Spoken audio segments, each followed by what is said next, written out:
The musical Mirette is based upon the award-winning children's book Mirette on the High Wire, written and illustrated by Emily Arnold McCulley.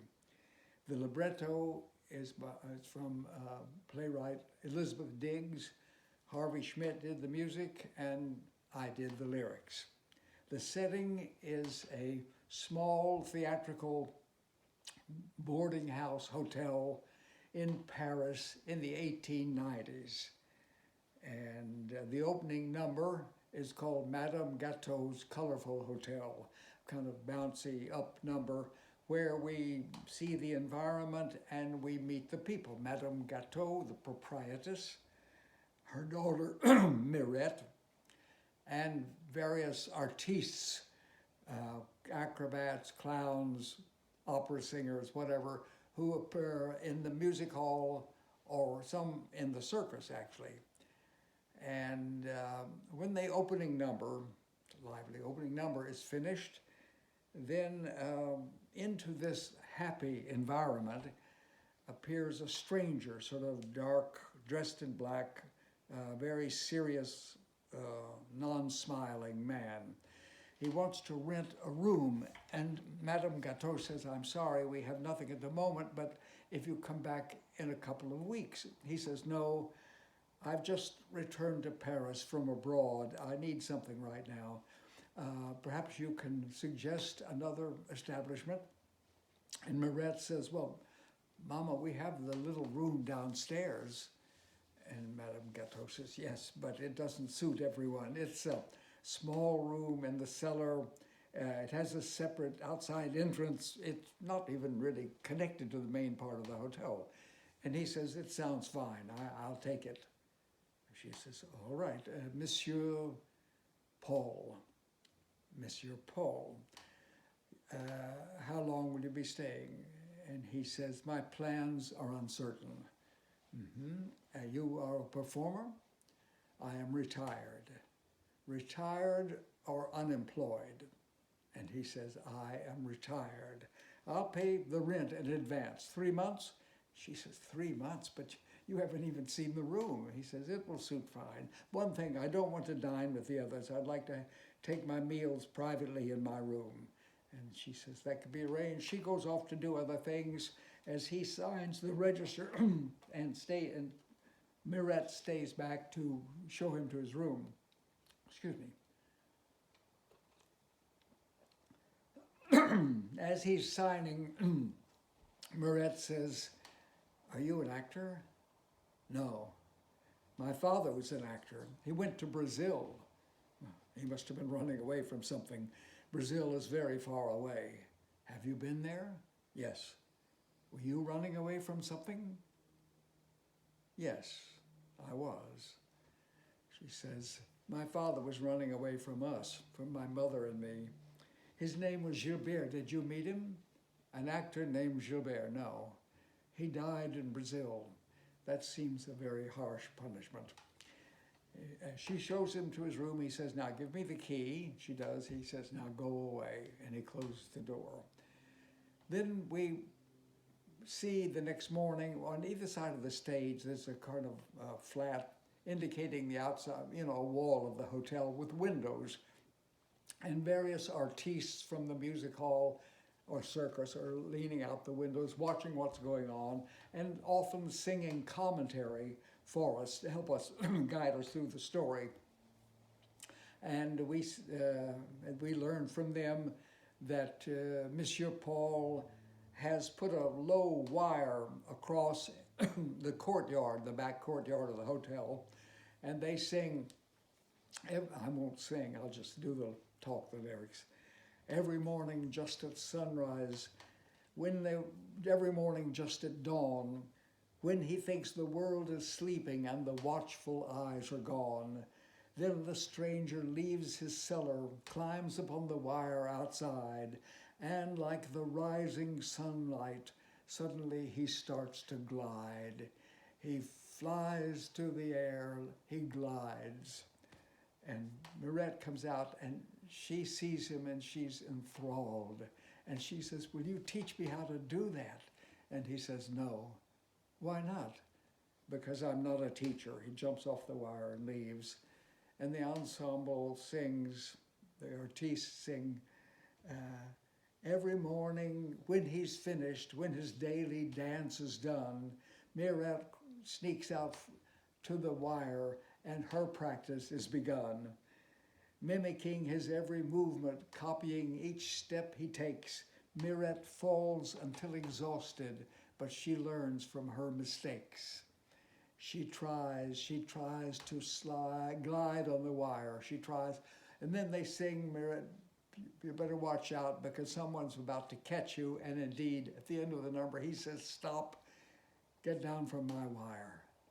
And she says, wait just a minute, I want to try something. And she does a little jump and manages to turn around and catch herself and land. And he says, interesting. You know what you did? I'm not sure. Do it again. She tries, but this time she loses her balance and jumps down. He says, next time, tell your muscles to remember what you're doing so you'll be able to do it again.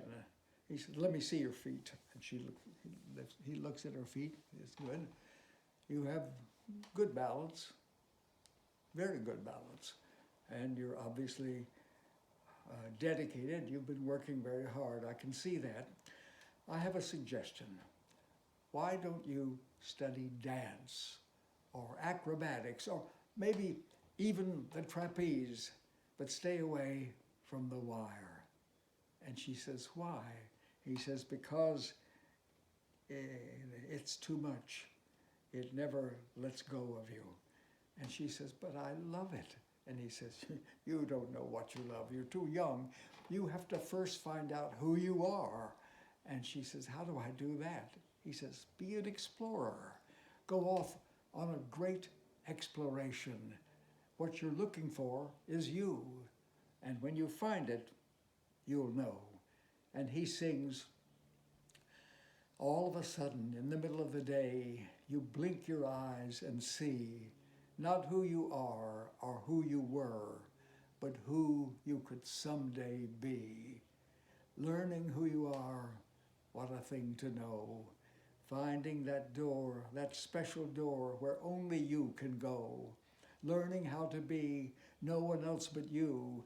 Finding those things, those special things that no one else can do. I could teach you lots of secrets that would take you far, but the secret I can't teach you is who you really are. Learning who you are, learning what to do, that's completely up to you. And the music continues with many variations and counter melodies. He sings about the wire, how it makes you do the things you've never dared to do before. Then once you've conquered those, you feel you have to conquer more. She says, but I feel alive when I'm on the wire. I want you to teach me so I can go higher. And she sings, learning who you are. He picks it up, learning who you are. And they do a rather elaborate extension of this number. At the end of it, he says to her, all right, tell me now, why do you want to walk upon the wire? And she says, I don't know. Because I have to. I know it's a stupid answer. He says, it's not a stupid answer. It's the only answer. All right, tomorrow morning, 8 o'clock, don't be late. Maybe you are a wire walker. We'll see. He leaves and she goes, yes. She goes into the hotel where she's very ebullient and happy, but everybody inside is very down and sad. Tabak, the young juggler, had been fired at the music hall, and he doesn't have any money, and he's gotten a temporary job sweeping the stage floor and cleaning the toilets, but it's not enough to pay his rent. And the others try to buck him up, to cheer him up, and they sing, if I can get mine, hold your head up, no self-pity. You lost your paycheck, is that a tragedy? Let me see if I can do this. Oh, I wish I could sing. I would dazzle you with this. You lost your paycheck. Is that a tragedy? Don't you know the show goes on like some mighty marathon? Good times come, good times go. It's as though the world's a circus. Lost your job today, change is on the way. Bang that drum, here we come. Ready, big tableau. The show goes. Play that fanfare, shine those spotlights, raise that curtain, bring on the acrobats, let the big parade start rolling. Don't you know the show goes on? You know this number. It's a kind of number that is fun, and the hallelujah number, sort of. At the end of it, they go up, Mirette and her mother, for Mirette to go to bed, and Mirette tells her mother that Monsieur Paul has agreed to teach her, and her mother is furious. She says, that man has no right to come in here and string up a wire across the courtyard and then to teach my daughter something dangerous. And Mirette says, no, it's not like that at all. He didn't want to do it. I begged him to do it because I enjoy it so much. And Madame Gateau says, well, the wire is low. Yes, Mom, just very low. Well, all right, suppose there's no harm to it. But it seems to me a stupid thing to do, to walk back and forth on a wire. I'm sure you'll get tired of it. I don't think so. And her mother says how lucky they are not to be performers. Mirette says, I think they're lucky. And Madame says, no, the life is full of so much uncertainty and danger. And she says, we're so lucky to have this hotel, and that's why I teach you everything, so that you can take over, so that you will be safe. And she sings sort of like a lullaby. Keep your feet upon the ground, safe and sound, safe and sound. All those bright lights in the sky, they can lie, they can lie. Don't break your heart by dreaming dreams of things that won't come true. For if you break your heart, my child, you will break mine too. Let's keep our feet upon the ground, safe and sound, safe and sound. All those lights so glamorous, not for us, not for us. We are just ordinary people. At home is where we're found. No shining spotlights, spangled costumes, trumpets roaring, crowds adoring. We keep our feet upon the ground. Then she kisses Mirette and tiptoes out. Mirette opens her eyes and she sings, but the secret that is deepest, that one is special. It's deep inside your heart and your soul, which is a verse that he had sung before. All right, we fade out. We fade in. Monsieur Paul is there and starts giving her lessons, and the artistes are at their windows on either side, and as they sing and as he teaches a song called If You Choose to Walk Upon the Wire, we go through a passage of time, and we see Mirette slowly getting better and him getting more and more confidence in her. At the end of it, he says, I have a surprise for you. Look. And there's a reveal, and there's a higher wire. The first one, as I said, is about 3 feet. This one is about 10 feet up, above his head and way above hers. Now, I have to explain something about the wires and about the wire walking. If you can find people who are wonderful actors and singers and can move well, then perhaps it's not necessary to ask that they also be expert high wire walkers. We found out working on the show at the Sundance Playwright Institute, and then later at Goodspeed in Chester, that by having 3 platforms, there are going to be 3 wires, all of the same color and the same color as a neutral background. If we had on the downstage edge, if we put a thick rope attached to the downstage edge of each platform and brought up the light just on that platform for the scene that it's involved, then people accept it. The platforms I'm talking about are about this wide, but what it means is instead of like hovering, quivering, trying to just get a few steps out there, Monsieur Paul and eventually Mirette can like really do leaps and turns and spectacular things as befits a great high wire walker. Anyway, so this higher wire, I mean, I have to put that into a lyric sometime, I suppose. Anyway, I think I probably actually did in the show. She climbs up the little ladder to the platform by it, and then she starts to step out, and she looks down and she says, I can't do it. He says, yes, you can do it. Step out on the wire. And she says, I'm scared. He says, don't give in to it. If you give in to it, it will never go away. I am your teacher. You do what I say. Step out upon the wire. And she says, but I can't.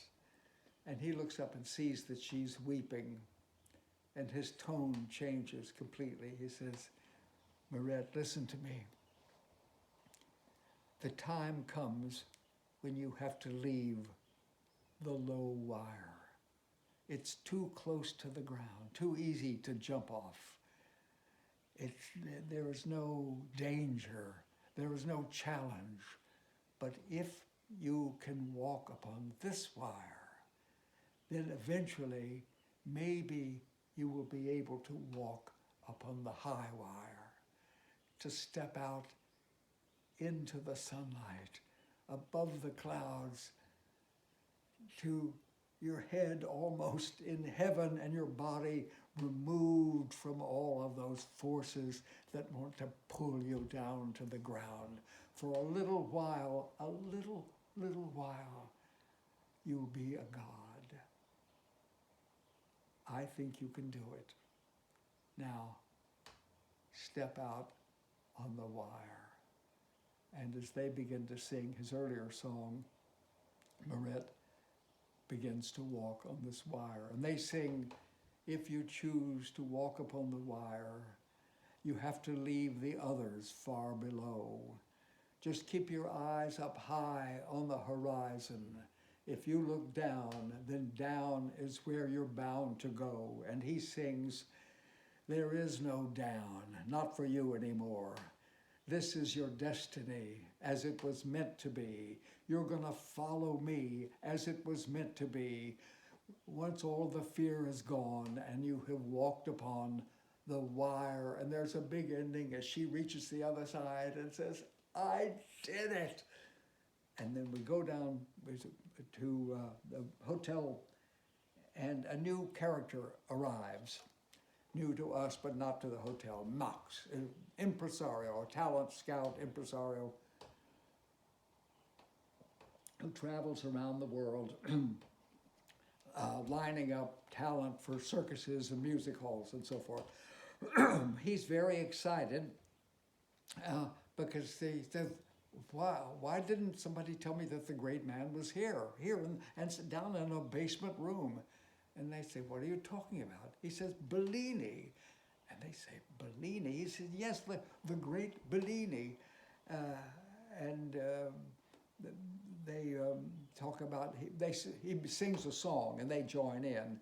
The great Bellini, the fabulous Bellini.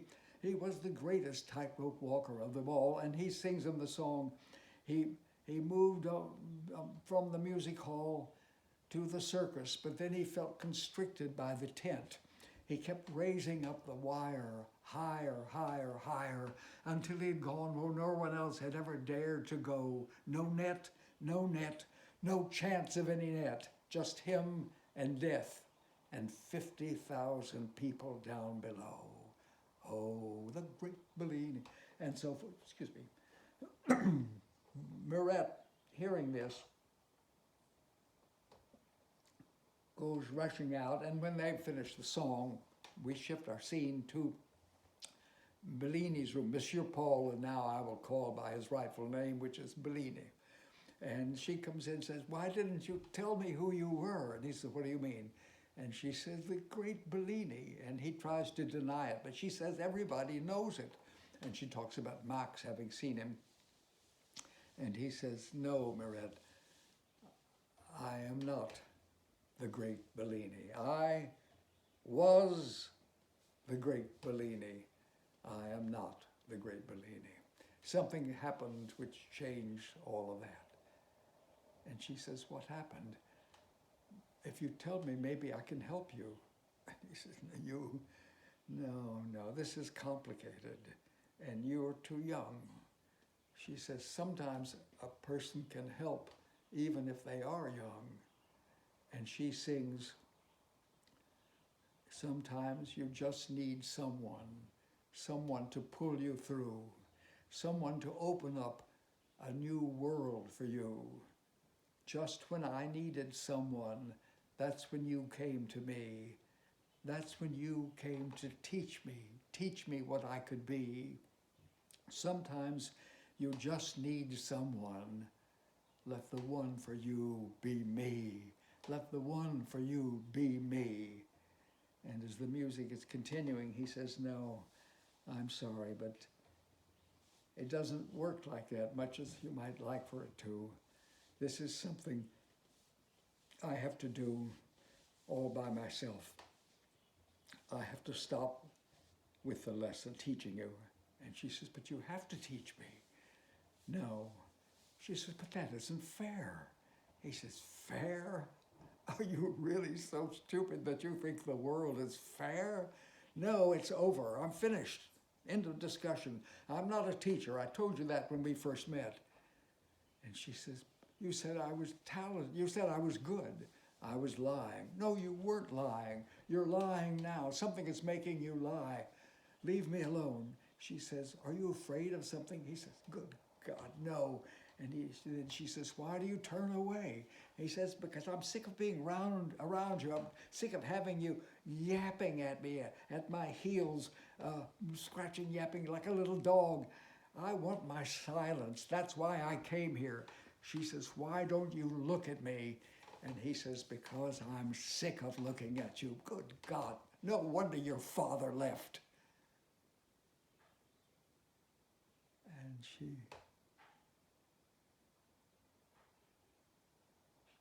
turns and she leaves the room. And he says, "Mirette, I didn't mean that." So she is in a depression. And when she's depressed, everybody in the hotel is depressed. And eventually, after a few days, Bellini calls up Madame Gâteau, and he tells her that he's leaving. And she says, "But you paid for 3 months." He says, "You can keep the money." And she says, "Does Mirette know that you're leaving?" "No." "Then you must tell her." He says, "You tell her for me." She says, "No, no, you must not walk out of here like that. She admires you. She looks up to you. It will break her heart. If you're going to leave, you have to tell her, and tell her why." He says, "All right, send her in." So she goes out, and in a little bit, Mirette comes in, very serious. And he says, "Mirette, my God, what's wrong with you? You're so pale." She doesn't say anything. He says, "I'm leaving, Mirette." And she says, "Because you don't want to teach me?" He says, "No. Sit down. I'm going to tell you something. Something I've never told anyone before.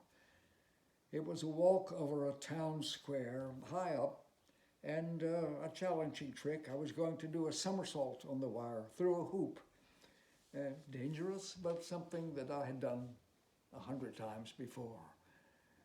The air was calm, the wire was seasoned, my balancing pole felt secure, so I walked out some 10, 15, 20 paces, and then suddenly I stopped. I didn't know what was happening. I felt all of these images going through my head, and then I realized what was happening. This is it. This is the fear they talk about. Of course, I'd known fear all my life. I laughed at it, I mocked at it, I conquered it. And now here it was. At last, it had come to claim me. I didn't know what to do. And so I looked down, and Mirette says, "Oh, no." He says, "Yes." And I was paralyzed. I knelt down. I dropped my balancing pole, let it fall. I knelt down, and the great Bellini, crawled off the wire, holding on to it, and then came down the steps, the ladder, down into the ground. I can't be your teacher anymore because I can't do it anymore. I can't go up there with you to teach you, to take care of you, to protect you. You need another teacher. And she says, "I don't want it anymore." He says, "But it's your gift." She says, "No, my mother was right. If you dream of something, it will just break your heart. It's better not to dream." And she leaves, and he stands there, and then he sings. All of a sudden, in the middle of the day, you blink your eyes and see not who you are or who you were, but who you still might be. And he calls for Max, and all the others come in, and he tells them he's going to make a walk across the rooftops of Paris that very night. He wants Max to help make the arrangements and to inform people. And Madame Ruspanskaya, the Russian folk singer, says, "You do this for Mirette." Yes, he says, "I do it for Mirette. I do it for myself." So Max begins using the great Bellini song with different lyrics to sing about what's going to happen, this great event, man coming from retirement, and above this, dare no net, above the streets and the houses of Paris. And then the artistes pick it up using their song, their narration song from before, sing about the fact that, and we see him then, we reveal the high wire, and we see him come out, and they sing about the fact that he comes out a few steps, and then he freezes, and then as they sing about it, we see Mirette, and they say Mirette sees him from the street, and knowing what's happening, she runs into one of the buildings where she knows the wire is tied. It's a church. She runs up the steps. She gets up to the steeple. She opens the door, and there she is, high above everyone, high above the buildings and the towers and the people. And she takes a deep breath, and she starts to walk across the wire as the artistes sing. Sometimes you just need someone to pull you through, someone to come and open up a new world for you. Sometime when I needed someone, that's when you came to me. That's when you came to teach me what I could be. Sometimes you just need someone. Let the one for you be me. Be me. And by this time, she reached all the way across, and she reaches out, and just as this music, which is a gorgeous, one of the best melodies Harvey ever wrote, it just lifts you up into the air. And she reaches out and takes his hand, and it breaks the fear. And he stands up, and they both move, and then they both begin to move on the wire. And the artistes down below, and Max and Madame Gaudreau all begin to sing, Don't You Know, the show goes on. And then as they begin to take their curtain calls, and when they finished with their curtain calls, a great banner comes down and says, Mirette and Bellini, in great fancy lettering, Mirette and Bellini, wire walkers extraordinary. And then Mirette and Bellini, having just had enough time, come out in white tights with spangles and gorgeous costumes, and they take a bow together. And that's basically it. I know it's boring, because in these little talks I keep beating myself up because I can't sing, but particularly in something like this is, I mean, I can really fake it if I don't have to sustain a breath and don't have to hit the notes too much. I like a little soft shoe thing. I can see you lying there. Someone must have shampooed your hair. That kind of thing. I can fake it. But this is a show full of these rousing tunes and long line ballads requiring beautiful tones and things. So if this interests you at all, I urge you to check out with Music Theater and listen to, I think they have a sampler of 5 or 6 songs, and just listen to it and listen to what's there, and forget the sounds that I made. Okay, listen, thank you very much, and best of luck to all of you.